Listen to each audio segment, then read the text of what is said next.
One of the aspects of being an American is that we're able to determine our own destinies, but many times people aren't provided the same opportunities to do just that.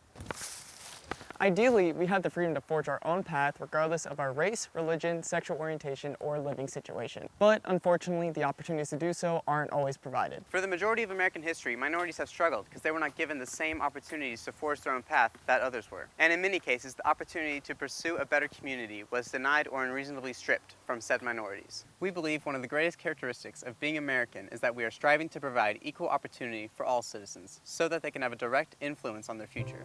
In our hometown of Tulsa, Oklahoma, we're often reminded that that's the case. By 1920, the Greenwood district of North Tulsa was one of the most thriving African-American communities in the country. In the Greenwood area, you had doctors, you had lawyers, you had educators, anything that went into sustaining a quality of life for a community could be found in the Greenwood area. The commercial aspects of this district performed so well that the area became known as Black Wall Street, and there people were able to determine their own destinies the same as everybody else. A lot of the black businesses attracted whites. I think white Tulsa was very uncomfortable with the amount of interracial mixing that was going on in the Greenwood district. So this pent-up anxiety about black success and about black equality exploded. In 1921, a riot led by angry white citizens and police officers broke out, and the entire community was burned to the ground. This tragic incident killed over 300 African Americans and is now known as the Tulsa Race Massacre. Following these events, Tulsa was slowly shaped by a complicated history of racial tension. It's hard to have a quality playing field when you don't have the quality basics that is available everywhere else in the community. In North Tulsa, where I live, people have been said to live more than a decade less than other people here in the same city. And so, how's that a level playing field? What Senator Matthews is saying is true. New research from the Tulsa Health Department has stated that the average North Tulsa citizen will have a life expectancy of 65.4 years. That's 11 years shorter than the average Tulsan. But luckily, even almost 100 years after the massacre, people are still trying to demystify and humanize misrepresented people all around the city. In 2016, Mayor G.T. Bynum announced that Tulsa would be joining the Rockefeller Foundation's 100 Resilient Cities program, a program that helps cities recover from difficult issues. Bynum also announced that they would be implementing a city-wide program called the Resilient Tulsa Strategy, which sets out to make an inclusive future for all Tulsans.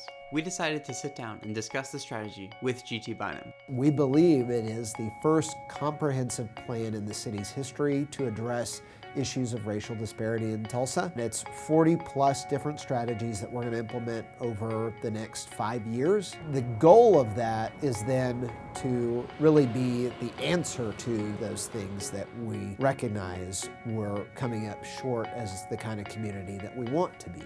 One of the biggest things in our community that represents these ideas is the Gathering Place. It's the largest privately funded park in the country, and it's based here in Tulsa, Oklahoma to unite citizens together. We got the privilege to go to the park's historic grand opening and talk to philanthropist George Kaiser, whose vision made the park possible. We are emphasizing to people that the purpose of the park is not merely to come and enjoy yourself, but to think of the ways in which they are similar to other people outside of their normal social contact. It creates this remarkable local experience that brings people from all parts of our city together, people who might not otherwise ever run into each other, but they're drawn together by this shared experience as Tulsans, not as Republicans or Democrats or black folks or white folks, but just as Tulsans who can come to this one place and have this shared experience together. One of the greatest things about this park is that it's 100% free, so any American can go. It provides equal recreational opportunities and invites everyone, regardless of their economic history, to come and celebrate and enjoy their city.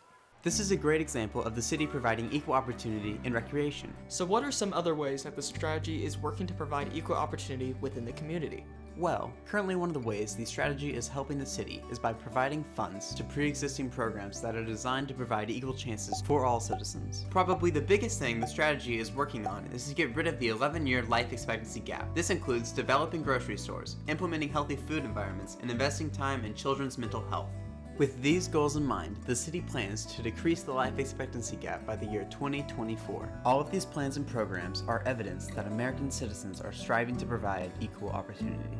And Tulsa isn't the only city implementing programs like this. 19 cities nationwide have launched resilience strategies through the 100 Resilient Cities program. These efforts made across America are providing disadvantaged people the ability to pick themselves up by their own bootstraps, something that they couldn't do if they didn't have the same opportunities. Despite many major bumps in the road, this incentive to provide opportunity isn't uncommon in America. From the start of American history, the United States has always been a beacon of hope and inclusiveness. America was founded on the notion that we want to be a place of opportunity for all people. We recognize that we've grown tremendously as a country, but we're always striving towards being a more perfect union, recognizing that we will never be a perfect union. In today's America, part of that is breaking down historic barriers that exist for our fellow Americans. And we don't think it's that much of a surprise that cities across America are funding programs like this. After all, we think that striving for equal opportunity is inherently an American trait.